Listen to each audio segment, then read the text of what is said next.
I think all of us know that one of the most important attributes we need in life is persistence. All of us, I'm guessing, have had failures and setbacks in life. Hopefully, we've also known great successes and achievements. But maybe even in those instances, and especially in those instances of initial failure, we have learned much. We have been rewarded if we have persisted in our efforts, even when first met not with the results that we had hoped for. Today's gospel, I think, is one that is worthy of particular reflection and meditation in the necessity of persistence and perseverance in our spiritual life. The Canaanite woman is a woman in dire need.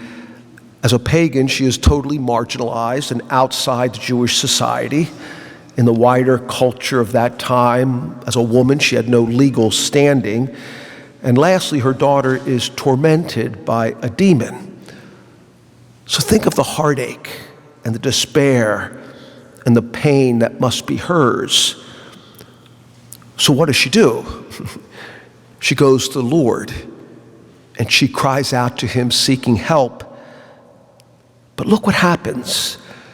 There's almost like three separate scenes here. First, the Lord seemingly ignores her. He's silent. Then the disciples speak to him and he says he was sent only to the lost of the house of Israel. And again, this symbolizes us in our suffering. Maybe we pray and nothing happens. And we think the Lord is ignoring us. And then we go to the next step. How the woman responds to that apparent rebuttal. She persists. She approaches him and says, "Lord, help me." And he responds again with a kind of rebuke, certainly inelegant language, speaking about not throwing the food of children to the dogs. Again, this reference of Christ coming to the people of Israel. So what does she then do after the second refusal? Again, she perseveres. Now she cleverly responds. She almost debates with the Lord. But even the dogs, feed from the scraps that fall from their master's table. And then at this third step, if you will, she's rewarded. The Lord replies, "O woman, great is your faith." And her daughter is immediately healed. The Lord rewards her persistence. And here is the lesson for all of us when we are afflicted and oppressed by so many things. We must go to the Lord, and then we must go to him again and again.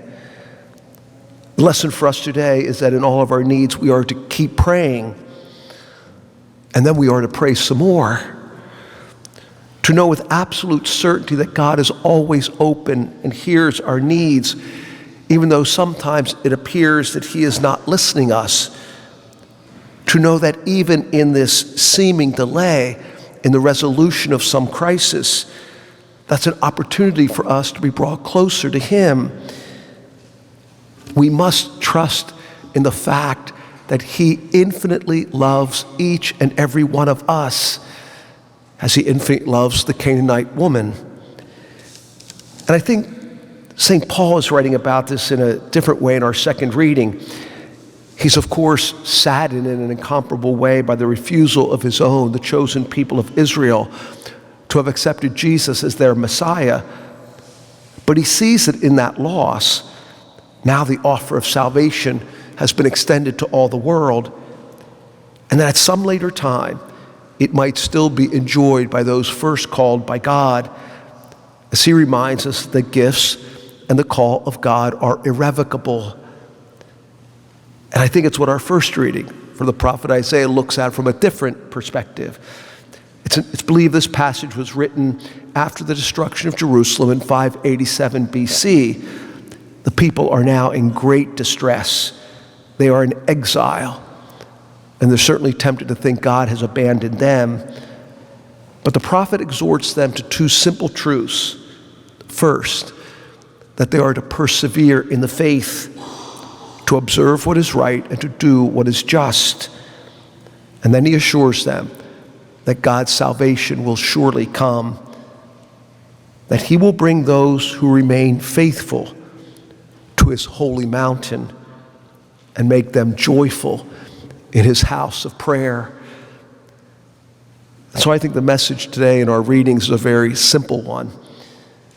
In all of our struggles and all of our difficulties and trials, we must go to the Lord and we must persist in prayer. Like the Canaanite woman, we must go to him and then go to him again and again, that we might persevere like St. Paul, as he knows the promise of the Lord is irrevocable to the chosen people.